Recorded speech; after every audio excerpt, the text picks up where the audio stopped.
ओम शांति। आज के 20 मे 2026 बाबार अमूल्य महावाक्य आमरा शुनब।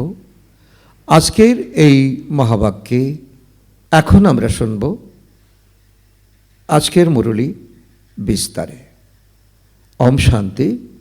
আজকে বাবা বলেছেন, মিষ্টি বাচ্চারা, নিজেকে জিজ্ঞাসা করো যে কতটা সময় আমি বাবার স্মরণে থাকি, দেহি অভিমানী স্থিতি কতটা সময় থাকে। প্রশ্ন, ভাগ্যবান বাচ্চারা বাবার কোন ডাইরেকশন পালন করে? উত্তরে বাবা বলছেন, বাবার ডাইরেকশন হলো, মিষ্টি বাচ্চারা, আত্ম অভিমানী ভাব। তোমরা সব আত্মারা হলে পুরুষ, নারী নও। তোমাদের আত্মার মধ্যে সমস্ত পার্ট ভরা রয়েছে। এখন এই পরিশ্রম বা অভ্যাস করো যে আমরা কিভাবে দেহি অভিমানী থাকতে পারি। এ হলো অত্যন্ত উঁচু লক্ষ্য। কারণ আমরা যখন স্কুল, কলেজ, ইউনিভার্সিটিতে আমরা পড়ি, তখন আমাদের লক্ষ্য থাকে ডিগ্রি নেওয়া।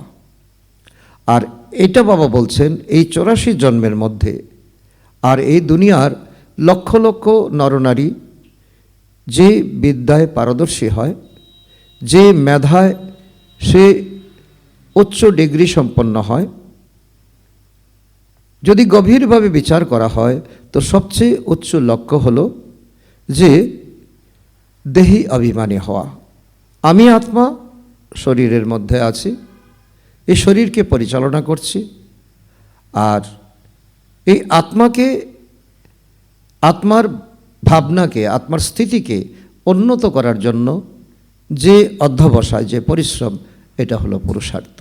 কারণ আত্মা মিষ্টি মিষ্টি হারানিধি বাচ্চাদের প্রতি মাতা পিতা বাপদাদার স্মরণে স্নেহসুমন আর সুপ্রভাত। আত্মাদের পিতা তার আত্মারূপী বাচ্চাদের জানাচ্ছেন নমস্কার। আমরা আত্মারূপী সন্তানরা আমাদের মাতা পিতা বাপদাদাকে জানাই স্মরণের স্নেহসুমন, সুপ্রভাত ও নমস্কার। ধন্যবাদ বাবা, ধন্যবাদ।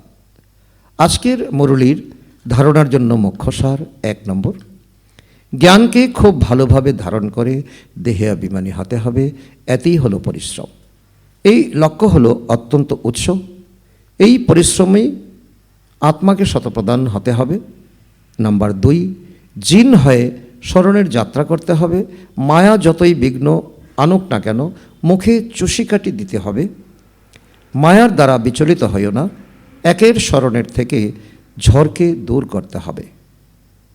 আজকের বরদান, বাপদাদার বরদান আমাদের বাচ্চাদের প্রতি, সাধনকে ব্যবহার করলেও সাধনাকে নিজের আধার বানিয়ে সিদ্ধি স্বরূপ ভব। তার অর্থ বাবা বলছেন, পুরানো দুনিয়ার যে কোনো আকর্ষণীয় দৃশ্য বা অল্পকালের সুখের উপকরণ ব্যবহার করতে গিয়ে বা দেখতে গিয়ে ওই সাধনের বশবর্তী হয়ে যাও। সাধনের আধারে সাধনা করা ঠিক যেন বালির উপর বিল্ডিং তৈরি করার মতো। সেজন্যই কোনো বিনাশী সাধনের ভিত্তিতে যেন অবিনাশী সাধনা না হয়। সাধন কেবলমাত্র মাধ্যম, আর সাধনা হলো নির্মাণের ভিত্তি। সেজন্য সাধনাকে মহত্ব দিয়ে তবেই সাধনা সিদ্ধি লাভ করবে। আজকের স্লোগান, যদি কোনো দুর্বলতার সামান্য অংশ থেকে যায় তবে তার থেকে বংশ বৃদ্ধি হবে এবং তোমাদের পরবশ অর্থাৎ অন্যের অধীন করে দেবে। আজকের অব্যক্ত ইশারা, সদা অবিচল অটল একরস স্থিতির অনুভব করো। এর অন্তর্গত বাবা বলেছেন, বুদ্ধিকে এক জায়গায় স্থির রাখার যে যুক্তি পেয়েছ সেটা স্মৃতিতে রাখো, একে নড়তে দিও না। দেহ এবং দেহের দুনিয়া থেকে মুক্ত হয়ে মন বুদ্ধির বিমানে চড়ে 1 সেকেন্ডে অধিকারী এবং নিরাকারী স্থিতির অনুভব করো।